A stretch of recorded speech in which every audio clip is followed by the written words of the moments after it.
Welcome to TAFICE. So RBI assistant உடைய full notification release ஆயிருச்சு. இந்த notificationல என்னென்ன இம்பார்ட்டன்டான things கொடுத்திருக்காங்க அப்படின்றத நம்ம இந்த வீடியோல பார்த்தலாம்.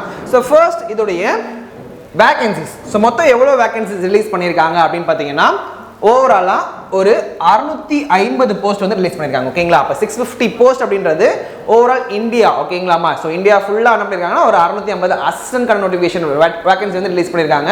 சோ இதுல தமிழ்நாடு அது போக வந்து பாத்தீங்கன்னா ஒவ்வொரு ஸ்டேட்டுக்கும் இண்டிவிஜுவலா ஒரு வேகன்சி ரிலீஸ் பண்ணிருப்பாங்க. ஓகேங்களா? அப்ப ஓவராலா பாத்தீங்கன்னா ஒரு 650 போஸ்ட் அப்படின்றது எனக்கு இங்க அவங்க மென்ஷன் பண்ணிருக்காங்க. சோ மேபி ஃபியூச்சர்ல என்ன பண்ணலாம்னா இதோட வேகன்சிஸ் இன்க்ரீஸ் ஆகிறதுக்கான பாசிபிலிட்டி இருக்கு. சோ 650 வேகன்சி தான் இருக்கு. அது ஓவரால் இந்தியாக்கே 650 தான் இருக்குன்ற மாதிரி என்ன வேண்டாம். ஏன்னா ஒரு வேகன்சி இருந்தாலும் அந்த வேகன்சி நமக்கு நினைச்சு படிச்சா மட்டும் தான் என்ன பண்ண முடியும், நம்மளால ஒரு எக்ஸாம் ஈஸியா கிளியர் பண்ண முடியும். ஓகேங்களா? அப்ப 650 வேகன்சின்றது கண்டிப்பா ஆர்பி அசிஸ்டன்ட்ல ஒரு அதிகமான வேகன்சி அப்படின்னு தான் சொல்லலாம். ஸோ அதனால நீங்க எல்லாத்தையுமே என்ன பண்ணுங்கன்னா கன்சிஸ்டண்டா இப்போ இருந்தே படிச்சோம் அப்படின்னா ஈஸியா என்ன பண்ணிடலாம், இந்த எக்ஸாம்ஸை நம்ம கிராக் பண்ணிடலாம். ஓகேங்களா? ஸோ நெக்ஸ்ட் என்ன கொடுத்துருக்காங்க அப்படின்னு பாருங்க. ஸோ இதோடைய எலிஜிபிலிட்டிஸ் எல்லாத்தையும் ஒன் பை ஒன்னா பார்த்துடலாம். ஓகேங்களா? ஸோ இதோட எலிஜிபிலிட்டிஸ் எல்லாமே வந்து பார்த்தீங்கன்னா ஒன் பை ஒன்னா கொடுத்துருக்காங்க. ஸோ இதில் எனக்கு என்னென்ன முக்கியமானது அப்படின்றத பார்த்துடலாம். ஸோ இதில் எலிஜிபிலிட்டி எல்லாருக்குமே தெரிஞ்சதான் ஒரு பேங்க் எக்ஸாம்ஸ் நீங்கள் நார்மலாக போகணும் அப்படின்னாலே மினிமம் ஒரு டிகிரி உங்களுக்கு இருந்திருக்கணும். ஓகேங்களா? ஸோ ஏதாவது ஒரு டிசிப்ளின்ல எந்த டிகிரியா இருந்தாலும் சரி, ஆனால் நம்ம ஒரு டிகிரி கம்ப்ளீட் பண்ணியிருந்தா மட்டும் தான் என்ன பண்ண முடியும், இதில் நமக்கு எலிஜிபிள் ஆகும். ஓகேங்களா? ஸோ நெக்ஸ்ட் இதோடைய மோட் ஆஃப் அப்ளிகேஷன் பார்த்தீங்கன்னா த்ரூ ஆன்லைன் மூலமாக மட்டும் தான் நம்மளால பண்ண முடியும். ஸோ எந்த விதமான ஆஃப்லைன் அப்ளிகேஷனுமே கிடையாது. ஸோ நம்ம என்ன பண்ணணும் அப்படின்னா இந்த www.rbi.org.in அப்படின்றதுல போயிட்டு இந்த அப்ளிகேஷனை ஓப்பன் பண்ணி நம்ம எல்லாமே ஆன்லைனில் மட்டும்தான் அப்ளை பண்ணுற மாதிரி இருக்கும். ஓகேங்களா? அவங்களோட டீட்டெயில்ஸ் எல்லாத்தையுமே நம்ம ஆன்லைனில் அப்ளை பண்ணிட்டு ஃபைனல் பேமெண்ட் முதல்ல என்ன பண்ண போகிறோம், நம்ம ஆன்லைனில் மட்டும் தான் இங்கே பண்ண போகிறோம். ஓகேங்களா? ஸோ நெக்ஸ்ட் இதில் இம்பார்ட்டன்ட் டேட்ஸ் என்னென்ன கொடுத்துருக்காங்க அப்படின்னு பாருங்க. ஸோ நமக்கு எக்ஸாம் அந்த விண்டோ அப்ளை பண்ணுறதுக்கான விண்டோ எப்போ ஓப்பன் ஆகும் அப்படின்னு பார்த்தீங்கன்னா February 16 இருந்து March 8 வரைக்கும் சொல்லியிருக்காங்க. நெக்ஸ்ட் இதோடைய preliminary எக்ஸாமினேஷன் எப்போ இருக்கலாம் அப்படின்னு பார்த்தீங்கன்னா April 11, 2026 இதோடைய மெயின்ஸ் எக்ஸாமினேஷன் June 7, 2026 அப்படின்னு சொல்லியிருக்காங்க. ஓகேங்களா? அப்போ எனக்கு பேமெண்ட் பண்ணுறதுக்கு லாஸ்ட் டேட்டுமே சேம் இதே தான். February 16 இருந்து March 8 வந்து பார்த்தீங்கன்னா அதோடைய பேமெண்ட் ப்ராசஸ் நம்ம என்ன பண்ணியிருக்கணும், கம்ப்ளீட் பண்ணியிருக்கணும். ஓகேங்களா? ஸோ எக்ஸாம் டேட் வந்து இங்கே 10 டேட்னு சொல்லியிருக்காங்க. ஸோ அப்போ மேபி மாறுறதுக்கு வாய்ப்பு இருக்கா அப்படின்னு கேட்டிங்கன்னா பேங்க் எக்ஸாம்ஸ் பொறுத்த வரைக்கும் 90% அந்த 10 டேட்டிவ் அப்படின்னு சொல்லியிருக்காங்களப்பா, அதே டேட்டில் மட்டும் தான் எனக்கு என்ன நடக்கும், எக்ஸாம்ஸ் நடக்கும். ஸோ கண்டிப்பாக ஏப்ரலில் ப்ரிலிம்ஸும் ஜூனில் வந்து மெயின்ஸும் நடந்துடும். ஓகேங்களா? அப்போது இந்த ப்ரிலிமினரி எக்ஸாம்ஸ்க்கு நான் எப்படி ப்ராக்டிஸ் பண்ணணும் அப்படின்னு கேட்டிங்கன்னா ஃபர்ஸ்ட் நீங்கள் என்ன பண்ணுங்க அப்படின்னா ஓவராலாக உங்களுடைய பேசிக்ஸ் ஃபுல்லாக கவர் பண்ணிவிட்டு டெய்லி அட்லீஸ்ட் ஒரு 2 டெஸ்ட் போட்டு பார்க்கணும். ஓகேங்களா? ஏன்னா ஆர்பி அசிஸ்டன்ட் பொறுத்த வரைக்கும் கொஸ்டின் ரொம்ப ஈஸியாக இருக்கும், கட் ஆஃப் ரொம்ப ஹையாக இருக்கும். ஓகேங்களா? So last year cut off பார்த்தீங்கன்னா 94 பாயிண்ட் சம்திங் ஓபிசிக்கும், எஸ்சிஎஸ்டிக்கு வந்து பார்த்தீங்கன்னா 92 பாயிண்ட் சம்திங்கும் இருந்துச்சு. ஓகேங்களா? ஸோ ஓபிசிக்கும் ஜென்ரலுக்கும் பார்த்தீங்கன்னா நியர்லி சேம் ஒரே கட் ஆஃபாக தான் இருந்திருக்கும். அப்படின்றப்ப ஒரு 90 above நம்ம எடுத்தால் மட்டும் தான் என்ன பண்ண முடியும், நம்மளால ப்ரிலிம்ஸ் கிளியர் பண்ண முடியும். அதுக்கு நம்ம மினிமம் என்ன பண்ணணும் அப்படின்னா ஒரு 2 டெஸ்ட்டாக நம்ம போட்டு பார்க்கணும் ப்ரிலிம்ஸ்க்கு. ஒன்ஸ் நீங்கள் ப்ரிலிம்ஸ் பாஸ் பண்ணிட்டீங்க அப்படின்னா மெயின்ஸ் எக்ஸாம் பாஸ் பண்ணுறது ரொம்ப ஈஸி. ஏன்னா உங்களுக்கு 200 மார்க்குக்கு லாஸ்ட் இயர் கட் ஆஃப் வந்து பார்த்தீங்கன்னா 117 மார்க் தான் வச்சுருந்தாங்க. ஓகேங்களா? அப்போ 200 117 அப்படின்றது நம்ம ஈஸியாக ஸ்கோர் பண்ணக்கூடிய ஒன்று தான். நீங்கள் இங்கே ஸ்கோரிங் ஏரியாவை என்ன எடுத்துக்கணும் அப்படின்னா ப்ரிலிம்ஸில் 3ஐயுமே நம்ம ஸ்கோர் பண்ணால் மட்டும் தான் என்ன பண்ண முடியும், பாஸ் பண்ண முடியும். ஸோ அப்போ 3லையுமே நீங்கள் 95 above என்ன பண்ணியிருக்கணும், ஸ்கோர் பண்ணியிருக்கணும். சிமிலர் மெயின்ஸில் உங்களோட scoring area English, current affairs and then computer awareness, இந்த 3ஐயும் படித்தாலே போதும் என்ன பண்ணிடலாம், நம்ம மெயின்ஸ் ஈஸியாக கிளியர் பண்ணலாம். மெயின்ஸுமே உங்களுக்கு பார்த்தீங்கன்னா ப்ரிலிம்ஸ் லெவலில் விட கொஞ்சம் ஹையராக மட்டும் தான் என்ன இருக்க போகுது, உங்களுடைய கொஷின் லெவல் இருக்கும். ஸோ அதனால் கன்சிஸ்டண்டாக படிச்சிங்கன்னா போதும், என்ன பண்ணிடலாம், ஈஸியாக கிளியர் பண்ணிடலாம். ஓகேங்களா? ஸோ நெக்ஸ்ட்டு ஓகே இதெல்லாம் என்ன பண்ணியிருக்காங்க அப்படின்னா அந்த மொபைல் ஃபோன், இந்த எலக்ட்ரானிக்ஸ் டிவைஸ் எல்லாமே நம்ம எக்ஸாம் சென்டரில் பேன் பண்ணியிருக்காங்க அப்படின்றத கொடுத்துருக்காங்க. ஸோ ஆல்ரெடி நம்ம எல்லா எக்ஸாமுக்கும் இந்த மாதிரி தான் எக்ஸாம் சென்டர் போயிட்டு இருக்கோம். ஓகேவாப்பா? ஸோ நெக்ஸ்ட் இதோடைய வேகன்சிஸ். ஸோ ஓவராலாக பார்த்தீங்கன்னா ஒரு 650 வேகன்சி சொல்லியிருந்தாங்களா, இதில் நம்மளுடைய இது அப்படின்னு பார்த்தீங்கன்னா இந்த சென்னை ரீஜனுக்கு எவ்வளோ வேகன்சி இருக்குது அப்படின்னு பாருங்க. ஸோ எனக்கு எஸ்சி அப்படின்னு பார்த்தீங்கன்னா ஒரு 13 வேகன்சி, எஸ்டியில் 1, ஓபிசிக்கு 12 வேகன்சி, இடபிள்யூஎஸ்க்கு வந்து பார்த்தீங்கன்னா ஒரு 5, ஜென்ரலுக்கு ஒரு 22. அப்போ ஓவராலாக பார்த்தீங்கன்னா ஒரு 53 வேகன்சிஸ் வந்து ரிலீஸ் பண்ணியிருக்காங்க. ஸோ நம்ம தமிழ்நாடுல 53 வேகன்சி, அதுவும் ஆர்பிஐ அசிஸ்டன்ட் அப்படின்றது கண்டிப்பாக ஒரு ஹியூஜ் வேகன்சி தான். ஓகேங்களா? அது இப்போ இருந்தே உங்களோட ப்ரிப்பரேஷன் ஸ்டார்ட் பண்ணி கொண்டு போனீங்கன்னா ஈஸியாக அந்த எக்ஸாம் கிளியர் பண்ணலாம். ஸோ உங்களுக்கு முக்கியமாக வேணுன்றது என்னதுன்னா consistency plus speed plus accuracy, இந்த மூணையும் மட்டும் நீங்கள் என்ன பண்ணுங்கள், ரெகுலராக ஃபாலோ பண்ணுங்கள். ஓகேங்களா? ஸோ இப்போ ஓவரால் வேகன்சி பற்றி நம்ம பிரச்சனை இல்லை, எனக்கு சென்னை ரீஜனுக்கு எவ்வளோ இருக்குது அப்படின்றது தான். ஓகேங்களா? அகைன் சென்னை ரீஜனை நம்ம செலக்ட் ஆகிட்டோம் அப்படின்னா நம்மளுடைய போஸ்டிங் எங்கே இருக்கும் அப்படின்னு பார்த்தீங்கன்னா மேக்ஸிமம் சென்னையில் தான் போடுவாங்க. ஓகேங்களா? ஏன்னா ஆர்பியோடைய பிரான்ச் எங்கே இருக்குது பார்த்தீங்கன்னா சென்னையில் மட்டும்தான் இருக்குது. ஓகேங்களா? ஸோ அப்போ அங்கே மட்டும் தான் எனக்கு என்ன ஆகும், என்னுடைய ஒர்க் இருக்கும். சரிங்களா? So next eligibility. So eligibility அப்படின்றது எல்லாருக்குமே தெரிஞ்சது தான். ஸோ ஆல்ரெடி நேஷனாலிட்டி வந்து பார்த்தீங்கன்னா இந்தியனாக இருக்கலாம். ஸோ நேபாள் பூட்டான் அவங்களுமே என்ன பண்ணிக்கலாம், நமக்கு எலிஜிபிள் அப்படின்ற மாதிரி தான் சொல்லியிருந்திருக்காங்க. Next age limit. So age limit பார்த்தீங்கன்னா நார்மலாக ஒரு அசிஸ்டன்ட் அப்படின்னாலே எனக்கு 20லேருந்து 28க்குள்ளே இருந்திருக்கணும். ஓகேங்களா? அப்போ உங்களோட ஏஜ் வந்து பார்த்தீங்கன்னா எதுக்குள்ளே இருக்கலாம் அப்படின்னா 2/2/1998க்கு அப்புறம் நீங்கள் பிறந்திருக்கணும். அதே மாதிரி 1/2/2006க்கு முன்னாடி நீங்கள் பிறந்திருக்கணும். ஏஜ் ரிலாக்ஸேஷனுமே நமக்கு இருக்குது. ஸோ நீங்கள் SC ST கேண்டிடேட்டாக இருந்தீங்க அப்படின்னா 5 வருஷம் உங்களுக்கு ஏஜ் ரிலாக்ஸேஷன். ஸோ 33 வயசு வரைக்கும் என்ன பண்ணிக்கலாம், நீங்கள் இந்த எக்ஸாமுக்கு எலிஜிபிள் பண்ணி அப்ளை பண்ணிக்கலாம். இதே நீங்கள் ஓபிசியாக இருக்கீங்க அப்படின்னா 3 இயர்ஸ் ஏஜ் ரிலாக்ஸேஷன், 31 வயசு வரைக்கும் என்ன பண்ணிக்கலாம், நீங்கள் எக்ஸாம் அப்ளை பண்ணிக்கலாம். ஸோ இதே நீங்கள் பர்சன் வித் டிசபிலிட்டியாக இருந்தீங்க அப்படின்னா 10 இயர்ஸ், அதே மாதிரி SC STனா உங்களுக்கு 15 இயர்ஸ், ஓபிசினா 13 இயர்ஸ், அதாவது அடிஷனல் ஒரு 10 இயர்ஸ் வந்து கூடும். எக்ஸ் சர்வீஸ் மேனாக இருந்தீங்கன்னா நீங்கள் மேக்ஸிமம் 50 வயசு வரைக்கும் என்ன பண்ணிக்கலாம், இந்த எக்ஸாமுக்கு நீங்கள் அப்பியர் ஆகிருந்துக்கலாம். ஓகேங்களா? So next education qualification and experience. So நமக்கு எக்ஸ்பீரியன்ஸ் எதுவும் இதில் பெருசாக தேவைப்படாது, பட் எஜுகேஷன் குவாலிஃபிகேஷன் நீங்கள் கம்பல்சரி. ஓகேங்களா? உங்களுக்கு வந்து மினிமம் ஒரு பேச்சுலர் டிகிரி வந்து நீங்கள் வச்சிருக்கணும். அதோடைய பர்சன்டேஜ் பார்த்தீங்கன்னா 50% இருந்திருக்கணும் அப்படின்னு சொல்லியிருக்காங்க. ஓகேங்களா?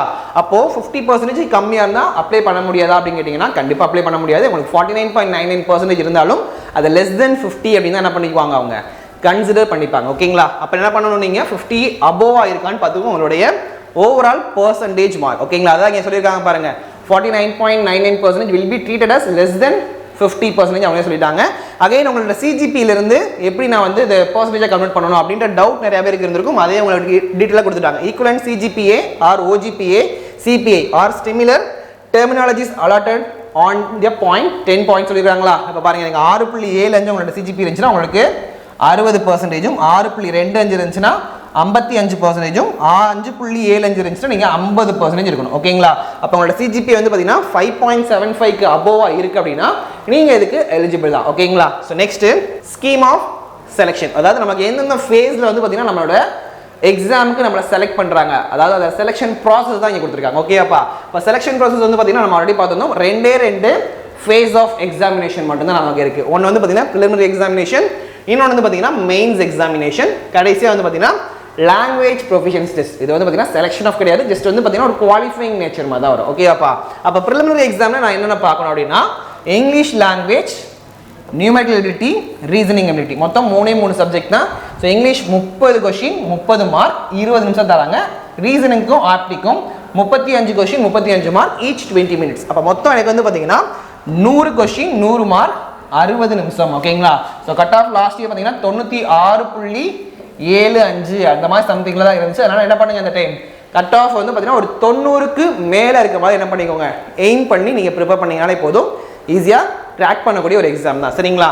அகைன் மெயின்ஸில் பாருங்கப்பா, மெயின்ஸில் என்ன கொடுத்துருக்காங்க, சேம் அதே 3 சப்ஜெக்ட் ரிஃப்ளெக்ட் ஆகிருக்க போது, அடிஷ்னல் என்ன இருக்க போது, general awareness and then computer knowledge இருக்க போது. ஓகேங்களா? ஸோ ரீசனிங்கில் வந்து பார்த்தீங்கன்னா 40 கொஷின் 40 மார்க் 1/2 மணி நேரம் தராங்க. இங்கிலீஷ்க்கு 40 கொஷின் 40 மார்க் 1/2 மணி நேரம். நியூமெரிக்கல் எபிலிட்டிக்கும் 40 கொஷின் 40 மார்க் 1/2 மணி நேரம். நெக்ஸ்ட் ஜென்ரல் அவேர்னஸ், அதாவது எனக்கு இங்கே கரண்ட் அஃபேர்ஸ் கேட்பாங்க, static and then banking awareness, இந்த 3 சேர்ந்து என்ன சொல்லுவாங்க, இந்த ஜென்ரல் அவேர்னஸ் சொல்லுவாங்க. இதில் வந்து பார்த்தீங்கன்னா ஒரு 40 கொஷின் 40 மார்க் 25 நிமிஷம் தராங்க.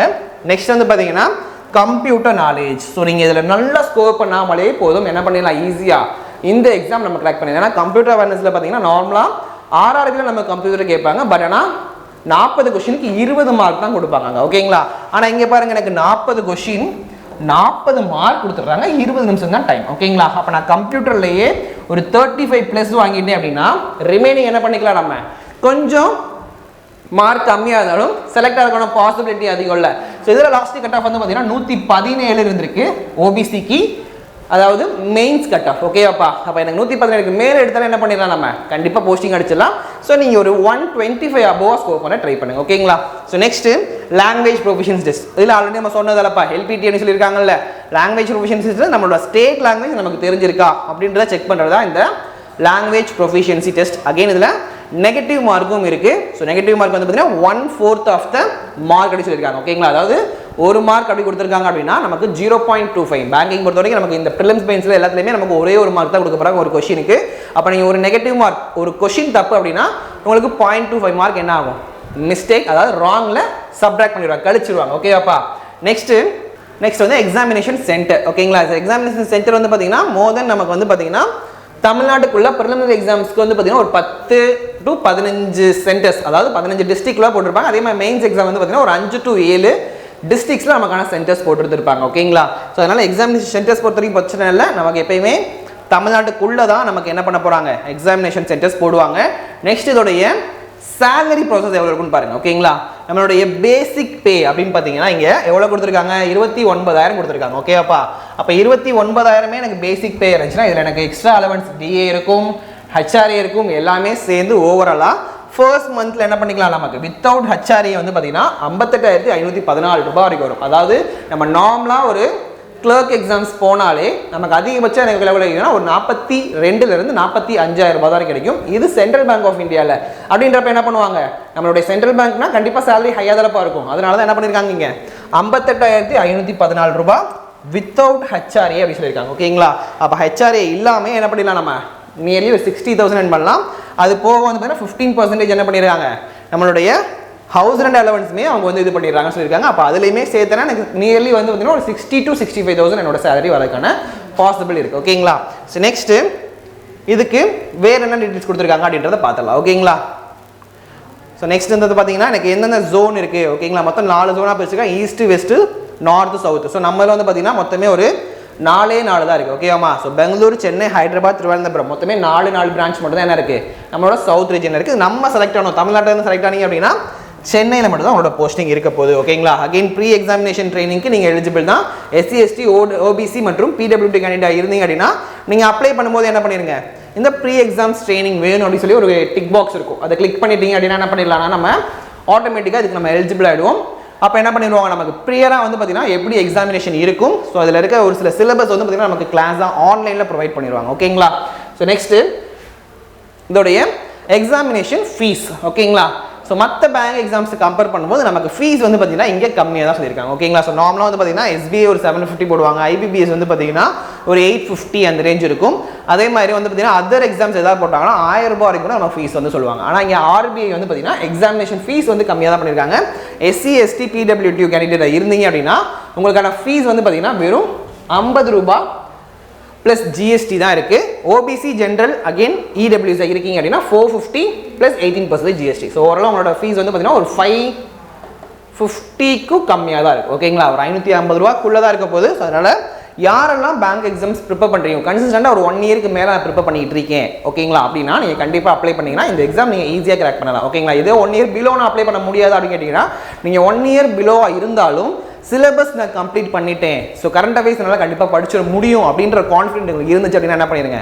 நீங்களும் அப்ளை பண்ணி ஈஸியாக தான் கிளியர் பண்ணலாம். ஓகேங்களா? ஸோ நெக்ஸ்ட்டு நம்ம இங்கே அப்ளை பண்ணுறது பார்த்தீங்கன்னா ஃபுல் அண்ட் ஃபுல் என்ன பண்ண போகிறோம் அப்படின்னா ஆன்லைன் மோடில் மட்டும் தான் அப்ளை பண்ண போகிறோம். ஸோ அந்த ஆன்லைன் மோடில் நம்ம என்னென்ன டீட்டெயில்ஸ்லாம் கொடுக்கணும் அப்படின்றத இங்கே நமக்கு 1 by 1 கொடுத்துருக்காங்க. ஓகேங்களா?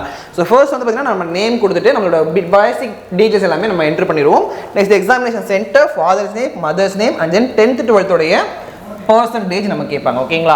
அகெயின் எனக்கு வந்து பார்த்தீங்கன்னா நீங்கள் ஒன்ஸ் ஏதாவது ஒரு மிஸ்டேக் பண்ணி அப்ளை பண்ணிட்டீங்க அப்படின்னா நம்ம என்ன பண்ணிக்கலாம்? அகெயின் நம்மளுடைய கொடுத்த அப்ளிகேஷனை திருப்பி எடிட் பண்ணுறதுக்கான விண்டோ ஓப்பன் ஆகும்னு சொல்லியிருக்காங்க. இது வந்து நமக்கு அப்ளை பண்ணி முடிஞ்சு ஒரு 2 டேஸ்க்கு அப்புறம் என்ன ஆகும்? இந்த ப்ராசஸ் கண்டிப்பாக. பட் அதுக்கு நம்ம என்ன பண்ணணும்? அடிஷ்னலாக ஒரு அமௌண்ட் பே பண்ணணும். நீங்கள் எடிட் பண்ணுறதுக்கு அப்படின்னு பார்த்தீங்கன்னா ஒரு 200 rupees எக்ஸ்ட்ரா என்ன பண்ணுவாங்க அவங்க ஃபைன், அதாவது எனக்கு சொல்லுவாங்கன்னா இதுக்கு வந்து பார்த்தீங்கன்னா ஒரு பெனால்ட்டி மாதிரி அவங்க இது பண்ணுறாங்க, ஒரு 200 rupees. ஓகேங்களா? ஸோ நெக்ஸ்ட்டு இதில் வந்து பார்த்தீங்கன்னா எந்தெந்த டாக்குமெண்ட்ஸ்லாம் நமக்கு வேணும் அப்படின்னு பார்த்தீங்கன்னா நம்மளோட ஃபோட்டோகிராஃப், நம்மளோட சைன், லெஃப்ட் தம்ப் இம்ப்ரெஷன், அதுக்கப்புறம் ஒரு ஹேண்ட் ரிட்டன் டிக்ளரேஷன். இது எல்லாமே வந்து பார்த்தீங்கன்னா நம்ம ஒரு இமேஜாவோ இல்லை பிடிஎஃபோ என்ன பண்ணணும்? அப்லோட் பண்ணுற மாதிரி இருக்கும். ஸோ இதில் ஃபோட்டோகிராஃப் வந்து பார்த்தீங்கன்னா அகெயின் எனக்கு சைஸ் கொடுத்துருக்காங்க 45 cm into 4.5 cm into 3.5 cm அந்த டைமென்ஷன் இருக்குன்னு சொல்லியிருக்காங்க. அகெயின் இதில் பிக்சல் சைஸ்லாம் கொடுத்துருக்காங்க பாருங்க. நம்மளோட சைஸ் வந்து எவ்வளோ இருக்கணும்னா ஃபோட்டோவோட MB KBயில் கொடுத்துருக்காங்க 20 KB to 50 KB இருக்குன்னு சொல்லியிருக்காங்க. அகைன் நமக்கு இதில் லைவ் ஃபோட்டோ எடுக்கிற மாதிரி இருக்கும். உங்களோட ஃபோனில் வெப் கேமரா ஓப்பன் பண்ணி லைவ் ஃபோட்டோ எடுத்து நீங்கள் தான் அப்படின்றத வெரிஃபை பண்ணணும் அப்படின்ற ரெக்கார்ட் கொடுத்துருக்காங்க. அகைன் இதில் அந்த கேப்சர் பண்ணும்போது உங்களோட பேக்ரவுண்ட் வந்து பார்த்தீங்கன்னா கொஞ்சம் பிளைன் ஒயிட் பேக்ரவுண்டாக இருக்கிறத ப்ரிஃபர் பண்ணிக்கோங்க ஓகேங்களா. நிறைய கசகசன்னு இல்லாமல் கொஞ்சம் சிம்பிளாக இருக்க மாதிரி பார்க்கணும். அகைன் வந்து பார்த்தீங்கன்னா உங்களோட left signature and left thumb impression ஓகேங்களா. உங்களோட சிக்னேச்சர் வந்து பார்த்தீங்கன்னா 10 to 20 KB இருக்கணும் ஓகேங்களா. அதோட சைஸ் ஃபைல் சைஸ். அகைன் என்னுடைய தம்ப் இம்ப்ரெஷன் வந்து பார்த்தீங்கன்னா 20 KB - 50 KB இருக்கணும். மேக்ஸிமம் இந்த சைஸ் தான் அதிகமாக நோட் பண்ணுவாங்க. அதனால நீங்கள் ஃபைல் சைஸ் மட்டும் கொஞ்சம் எக்ஸாக்டாக இருக்க மாதிரி பார்த்து இது பண்ணிக்கோங்க ஓகேங்களா. Next declaration. ஸோ இந்த டிக்ளரேஷன் வந்து பார்த்தீங்கன்னா உங்களுடைய ஓன் ஹேண்ட் ரைட்டிங்கில் எழுதி அதை ஒரு இமேஜாக நீங்கள் அப்லோட் பண்ணுற மாதிரி இருக்கும் ஓகேங்களா. ஸோ இப்போ பாருங்க எனக்கு இங்கே ஐன் போட்டு உங்களோட ஸ்பேஸ் கொடுத்துருக்காங்களாப்பா. இங்கே உங்களோட name here declared by that all the information submitted by me in the application form is correct, true and valid. I will present the supporting document as and when required. அதாவது நம்ம எல்லா டாக்குமெண்ட்டுமே கரெக்டாக தான் upload பண்ணியிருக்கோம். In case ஏதாவது தப்பாக பண்ணியிருந்தேன் அப்படின்னா அதுக்கான ப்ரூஃப் நான் வந்து கொண்டு வந்துடுவேன் ஆஸ் டாக்குமெண்ட் வெரிஃபிகேஷன் அப்போ அப்படின்றதா எனக்கு கொடுத்துருக்காங்க இந்த ஹேண்ட் ரைட்டிங் டிக்ளரேஷனில் கொடுத்துருக்காங்க ஓகேங்களா.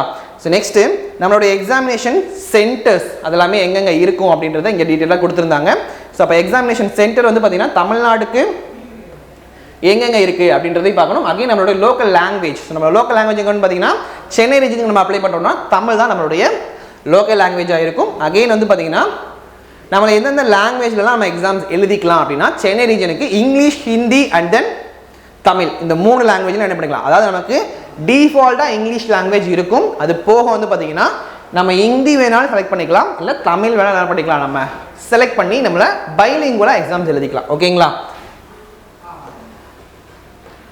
ஸோ நெக்ஸ்ட் எக்ஸாமினேஷன் சென்டர் ஓகேங்களா. அப்போ ப்ரிலிமினரி எக்ஸாம்ஸ்க்கும் மெயின்ஸ் எக்ஸாமினேஷனுக்கும் எங்கெங்கெல்லாம் சென்டர் போட்டிருக்காங்க அப்படின்றது நமக்கு தெரிஞ்சிருக்கணும்ல. அப்போ பாருங்க எனக்கு இந்த இடத்துல சென்னை ரீஜன் அப்படின்னு எடுத்துக்கிட்டீங்க அப்படின்னா சென்னை, கோயம்புத்தூர், மதுரை, நாமக்கல், சேலம், திருச்சிராப்பள்ளி, திருநெல்வேலி, வெள்ளூர், ஈரோடு, விருதுநகர், நாகர்கோவில், கன்னியாகுமரி, அகைன் திருவண்ணாமலை, திருப்பூர், தஞ்சாவூர், பாண்டிச்சேரி இந்த மாதிரி பார்த்தீங்கன்னா நிறைய ரீஜனில் வந்து ப்ரிலிமினரி எக்ஸாம்ஸ்க்கான சென்டர் போடுறாங்க. மெயின்ஸ் வந்து பார்த்தீங்கன்னா கண்டிப்பாக நான் சொன்ன மாதிரி ஒரு 8 டிஸ்ட்ரிக்ட் தான் போட்டிருக்காங்க. சென்னை, கோயம்புத்தூர், திருச்சிராப்பள்ளி, திருநெல்வேலி, வேலூர், மதுரை, சேலம், புதுச்சேரி அப்படின்னு சொல்லி ஒரு 8 டிஸ்ட்ரிக்ட் போட்டிருக்காங்க ஓகேங்களா. அப்போ எனக்கு மேக்ஸிமம் நம்ம என்ன ப்ரிஃபரன்ஸ் கொடுக்குறோமோ 99% என்ன பண்ண போகிறாங்க சேம் அதே டிஸ்ட்ரிக்டில் எக்ஸாமினேஷன் சென்டர் போடுவாங்க. பேங்க் எக்ஸாம்ஸில் இது வரைக்கும் அப்படி தான் போட்டுட்டு இருக்காங்க ஓகேங்களா. அதனால் எல்லாருமே கண்டிப்பாக இந்த எக்ஸாம்ஸ் அப்ளை பண்ணி அட்டன் பண்ணி ட்ரை பண்ணி பாருங்கள். கண்டிப்பாக எல்லாருமே கிளியர் பண்ண முடியும். ஸோ அப்ளை பண்ணுறதுக்கான டேட் அகைன் நான் சொல்கிறேன் ஞாபகம் வச்சுக்கோங்க. ஸோ உங்களுக்கு டேட் வந்து பார்த்தீங்கன்னா February 16 மார்ச் 8 இருக்குது. அதனால் அந்த டேட் வரைக்கும் கண்டிப்பாக எக்ஸ்டெண்ட் பண்ணாதீங்க. கொஞ்சம் முன்னாடியே இப்போ மார்ச் 8 அப்படின்னா மார்ச் 1 என்ன பண்ணிடுங்க எல்லாருமே அப்ளை பண்ணிடுங்க. ஸோ கண்டிப்பாக எல்லாரும் கிளியர் பண்ண முடியும். ஸோ கிளியர் பண்ணுறதுக்கு டாஃப் ஐ சார்பாக வாழ்த்துக்கள். தேங்க்யூ.